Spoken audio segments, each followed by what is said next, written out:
I got this Christian clothing on, right? It's called Christ-like clothing, because that's what we want to be like Christ, right? So I opened up a kiosk out in the local mall in my city, Triangle Center Mall. Only Christian company inside the whole entire mall, spreading the gospel of Jesus Christ. We got 4 other stores carrying our brand, and we opened up a second kiosk in the third mall, South Point Mall, in 2 weeks.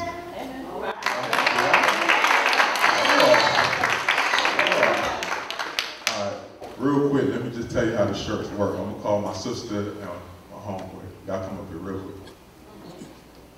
Y'all gonna love this. How y'all feeling? Hey, can y'all hear me good back there? Y'all can hear me? All right, so back.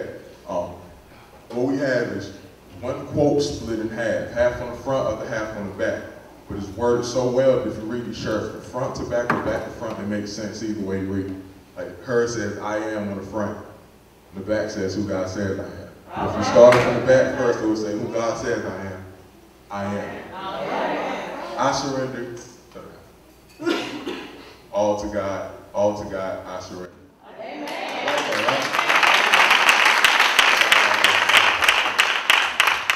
So,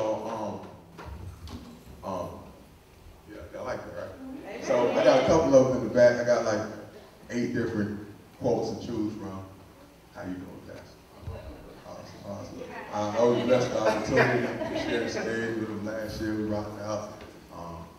Amazing. So my shirt says, "Don't judge me." Amen. All right. You want to read the back, right? Yeah. I ain't gonna tell you. So, but the name of my poem is called "Don't Judge Me." All right. Bear with me. Don't judge me. Please don't judge me.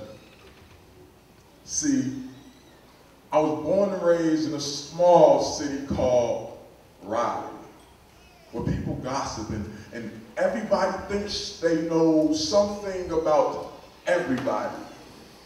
I mean, they knew my parents flew across the Atlantic over 25 years ago from a continent called Africa out of a country called Nigeria. And my mother, she spoke with an accent. So all of my friends, they were giggling and laughing. You see, I've been listening to her beautiful voice all my life. To me, she sounded straightforward, but to them, she sounded backwards. So they gave me a nickname. Excuse me, pastors. But they gave me the nickname, and it was African Butt Scratcher.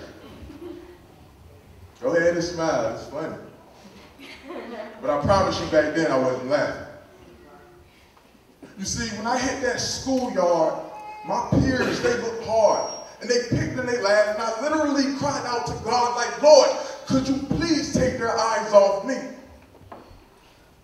You see, because I had jeepers. My shoes had no name. And I had holes at the bottom of them. Could you even imagine how I felt when it rained? I had to stuff cardboard in it.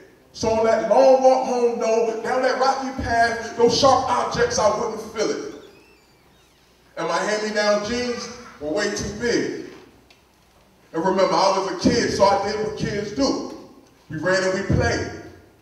Until the back of my jeans started to rip, because every time I walked, it got caught up under my shoes.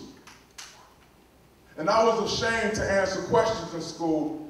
I was afraid to raise my hand, because somebody might be sitting close enough to see and smell the hole that stunk, that mama never had enough time to sew back up and decide to make another joke.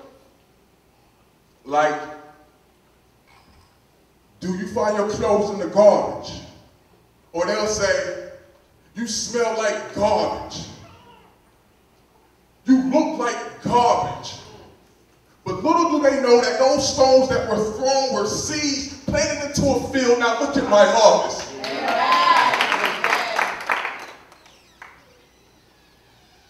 They say he's an African child, dressing different, setting new trends. my mother had to borrow to shop at Salvation Army. I'm sorry, but people that donated to Salvation Army just didn't donate the latest trends. So the moral of my story is, before you decide to judge somebody, just remember that you don't even know what their story is. Some of you sitting, staring, and not really caring. You're probably judging me now, thinking you're greater and I'm less. I say don't judge me. And if you ask why, I made it simple. I wrote it on my shirt just so you guys don't forget. Don't judge me.